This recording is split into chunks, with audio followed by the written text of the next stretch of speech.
Hi everyone. So I've been hearing a lot, and a lot's been coming into my circle and vibration about tattoos and spirituality, and also the health effects and the energetic effects of it. I guess I just wanted to speak a little on that because there's been a lot of negative things out there, although there can be negative and positives to everything and every tool there is out there. A hammer can break something just as much as it can fix something. So we just need to look at everything as a broad spectrum and not just good and bad. So I just really wanted to touch on that aspect today, really. And also because a lot of people have been asking about how they can integrate their tattoo more, or how they can honor the certain symbol that they got tattooed, or the deity that they got tattooed, or the spirit animal that they got tattooed. Just integrating that magic into everyday life. I just wanted to chat a little bit about that. So I hope you enjoy. Please, if you like it, or if you like watching these, be sure to follow and share, subscribe and share. That's what you do, I think, on YouTube. Comment away if you have anything specific you'd like me to talk about. And yeah, thank you so much. I love you all for being here. So firstly, I wanted to speak on the energetics of getting tattooed. So we all know it's a wound. We all know physically we're having it cut and opened up, and that leads for infection, that leads for our immune system response to become low. So we want to make sure that our immunity is good, so we're having supplements like I've said before, but we also want to be making sure we're prepping our soul and our spirit as well as our body. So this means honoring the spirit animal, as I said, that we're getting tattooed, or it might be sitting with the design, the soul marking, or the channeled marking that you're getting from another tattooer or something like that, really sitting with it and meditating with it for a while and seeing if it's right for you, or as long as you can. I know some people show you on the day, some people show you a day before, sort of thing. So as long as you can, obviously, and just making sure you're feeling it in your gut and making sure it's right for you and it feels good, the placement feels good for you, because you're going to know in your body ultimately if that's the right placement, that's the right design. You're going to know immediately, like, oh yes, you're going to have that spark, or it's going to feel like a little bit knotty, or a little bit like, oh, I'm not quite sure, and that's when you need to be like, no, look, it needs to be changed, and that's when you need to work with the artist, and they'll be happy to do so. Yes, so we want to make sure that we're energetically and spiritually preparing for a tattoo as well. So you can include rituals leading up to your tattoo appointment, or you can include, as I said, cleansing, like physically cleansing, but while you're physically cleansing, like a juice cleanse or something, maybe a month or so before, while you're doing the juice cleanse, intentionally drinking the juice and feeling it on a cellular vibration, on an energy level, cleanse every part of your soul, every part of your body, because the frequency of the juices or the smoothies or the supplements that you're consuming for the detox, they also have a molecular and an energetic detoxification effect as well. Like, it's not just physical, on every level. So consuming these things in ritual with intention as well can have such benefits for leading up to your tattoo, and really, really integrating the medicine of the tattoo and making sure you're honoring it, and you're making it a portal of positivity and change, and something that your DNA and yourself can upgrade from, rather than getting tattooed in the wrong environment by the wrong person. You're not even quite sure if you 100% like the tattoo or the size of it. Like, these things have an impact on our lives forever, because it's a tattoo, it's forever. Some people say you can't get rid of that energy once it's in you, even with laser, even with cover-ups. But in my opinion, I think if you're using cover-ups or lasering intentionally as well, and you are able to get rid of, see the tattoo is physically gone, and you're able to intentionally use that cleansing ritual, like supplementing as well as saging, intention, all that sort of stuff, I do believe that you can get rid of at least the majority of that stuck energy that from that old tattoo that you may not like, from the person that wasn't the best of people. So that's my opinion, but obviously I need to do more research, and I think there's a lot of research to be done around this, which could be fun. So yeah. So yeah, you may want to do a ritual before getting tattooed, maybe even a week leading up to your tattoo appointment. Excuse me. So one simple ritual that you could do at home every day, everyday magic sort of ritual, is you can have the intention of, okay, maybe you're getting a classic phoenix tattoo of rebirth. All right, so we can be intentional with our meditations. We can be intentional with our shower time, even if you lack time to meditate. We can go in the shower. We can, as I said in a previous one, this is a great one to do. We can go in the shower. We can visualize the water cleansing our body. We can visualize the phoenix cleansing our body and rebirthing us. We don't have to use water. We could use fire. If it is a phoenix, we could honor that fire element, and we could set candles, and we could just set an intention every day to light a candle.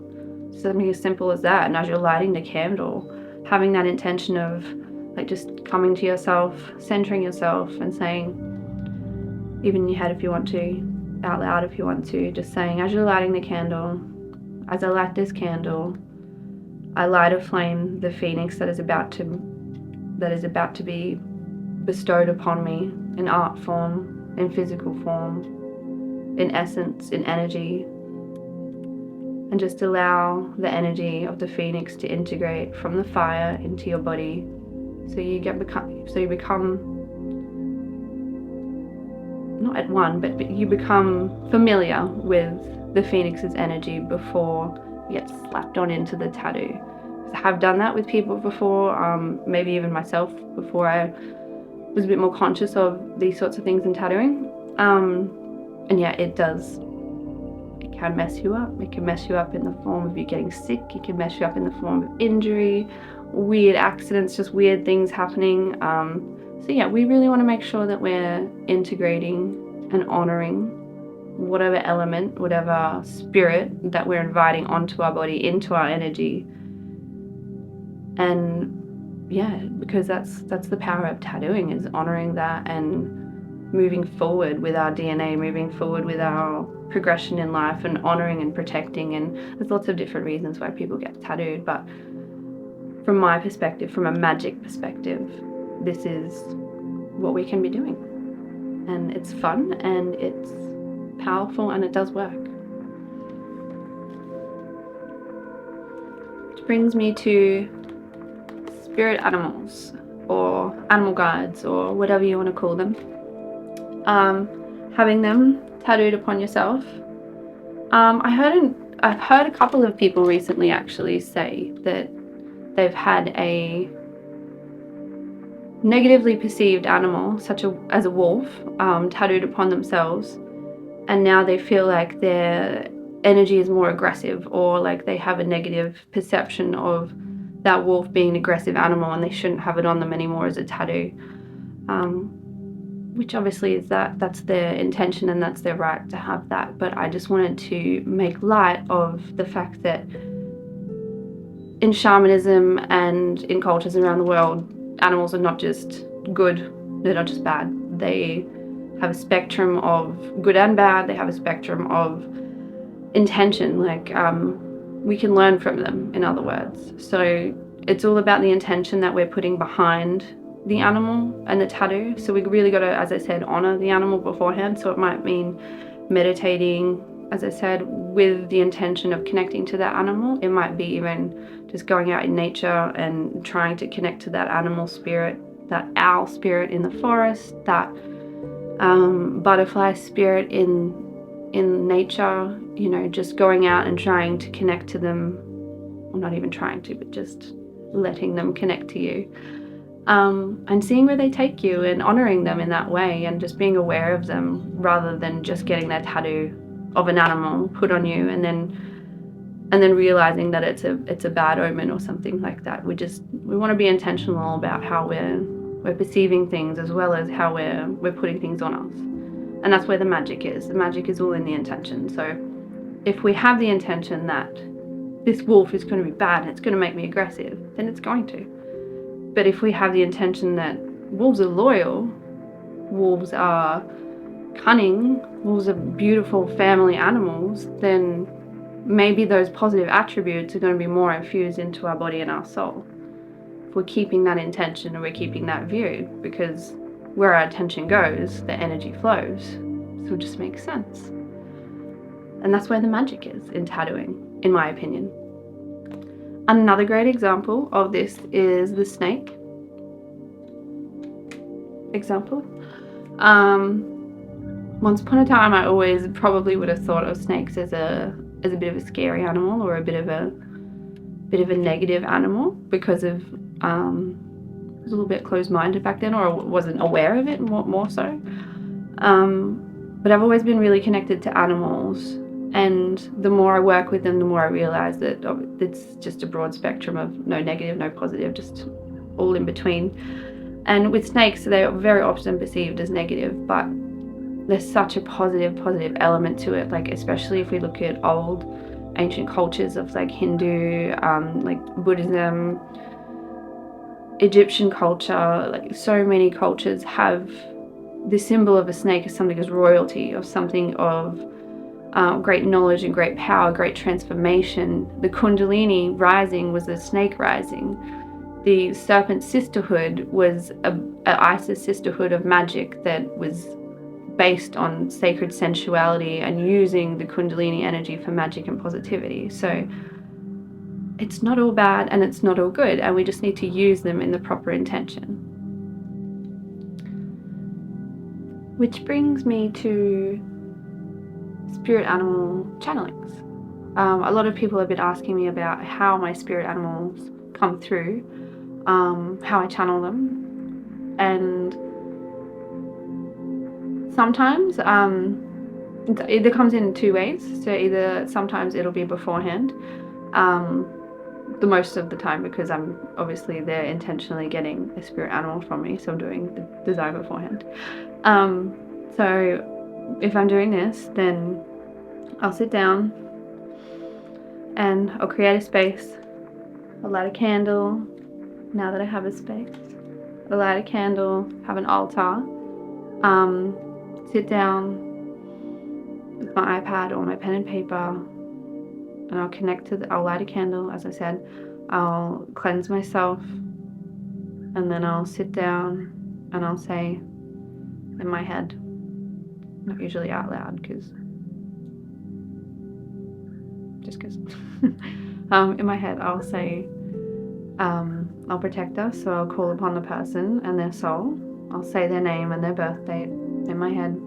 Then I'll call upon their soul. I'll call upon their guides, archangels, ancestors, and spirit animals. And I ask them to place us in a violet pyramid of light, protecting us and connecting us. And then I'll ask the guides of the person to show me a spirit animal for the person in the place. And the animal, whatever it may be, like I can feel an animal around at the moment. So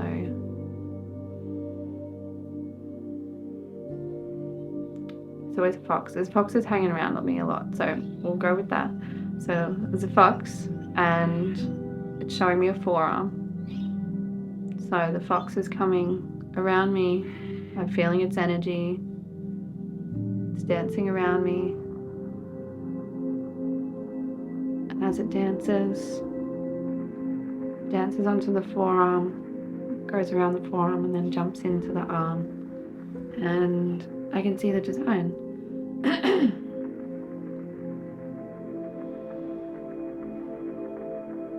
If I feel like it, I will design that one and maybe even animate that one for you, because that was beautiful. But foxes come a lot to me, maybe because my daughter's animals are fox, spirit guides are fox. Wolves and owls are also ones that I have been connecting with a lot. They've been around me for most of my life. But yeah, if you want to know your animal guide that's with you at the moment, I can channel this. I can even offer this as a separate to tattooing if you just wanted to know, and a little bit about what they had guidance for you, if that was an option. If you wanted that, check chuck it in the comments and I might even offer that to you. So yeah, that's one way that the spirit animals come through, is through the channeling beforehand, and it's a really beautiful process. And then I obviously send that to the client with the channeling of what came through, like the message that actually came through. So sometimes I can hear the animals if they're speaking to me in a certain voice or something, or sometimes I'll even hear a meow. So yeah, which is fun. But then sometimes the other way that happens is during healing sessions, at the start of ceremony, during tattoos. I'll do the same process, and I'll protect us, and I'll ask our guides, archangels, ancestors, and spirit animals to be with us. And sometimes, like, I can feel the spirit guides come in too. Sometimes there'll be ancestors that I can feel. Like, some clients have had big Maori ancestors like come behind me, and beautiful, strong energy, but I have to take a step back and be very grateful and remember my place and everything like that. And then sometimes there are people who have passed on, like just recently, that are there that I can feel or see.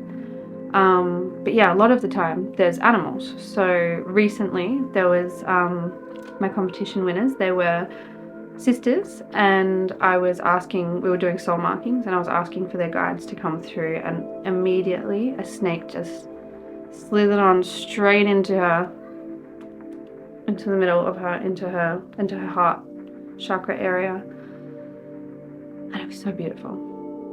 It was beautiful. And I told her afterwards, I was like, you know, sometimes it happens, like not all the time, but a lot of the time it does, and then sometimes it's really strong. This one was really strong, and I just told her, and she said, oh wow, that's really cool, because I've always been obsessed, like weirdly obsessed with snakes, to the point where she'll just want to touch a wild snake, which is beautiful, because I love snakes too, but I don't think I would touch one. So yeah, that was really cool to see and get that confirmation. But yeah, so those are the two ways that come through from spirit animals or animal guides for me.